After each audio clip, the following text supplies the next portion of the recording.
Greetings, LaCroix friends. It's been 3 days since I spoke to you last through video, and my, how things have changed in that short time. Our country is facing a great trial, a situation unlike anything we've seen in our lifetime. I believe the situation calls for calm and resolute action. It also calls for preparedness. Last night, the Center for Disease Control issued a strong recommendation that groups of 50 or more not gather. Shortly after that, our Missouri governor's office issued a similar recommendation. And just this afternoon, the president asked that groups larger than 10 not gather. Health experts believe that the way to contain this virus is through social distancing. And I believe we need to listen to these voices. I'd rather have us err on the side of caution than regret our decisions later. Proverbs 22 verse 3 says, "A prudent person foresees danger and takes precautions.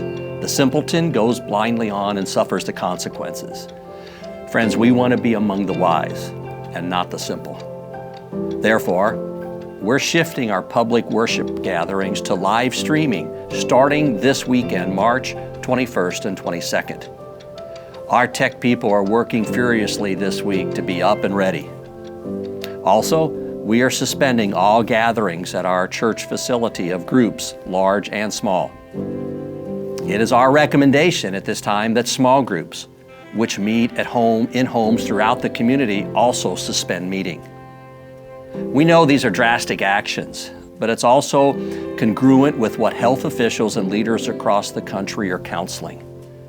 Over the weekend, I heard a health official say, "If we wait until there's an outbreak in our region, we've waited too long." Thankfully, there are still no cases of the coronavirus in southeast Missouri, and we must all be determined to keep it that way. To be good citizens and to lead the way, this is the course of action we must take. We encourage the use of meetings by video, FaceTime, and other means that don't require in-person gatherings. This counsel seems ironic coming from me, doesn't it? As you've heard me say in sermons in recent months, I'm not a fan of people spending too much time in front of screens. I am a fan of community, people hanging out, doing life together. But this is an unusual moment in our history, and in this moment, we can be thankful for such technology. Yes, you heard me say that. Later this week, we will release information and perhaps another video explaining how we will do worship. The church will gather for worship. We just won't do so in the same room. We will continue our series on the cross, and we will worship across our region from living rooms. On top of this, we are on the lookout for opportunities to serve our community and to love people through this trying season. We are determined to be the hands and feet of Christ and to rise to the challenges in front of us. God is with us. We will not fear, and we will not be unprepared.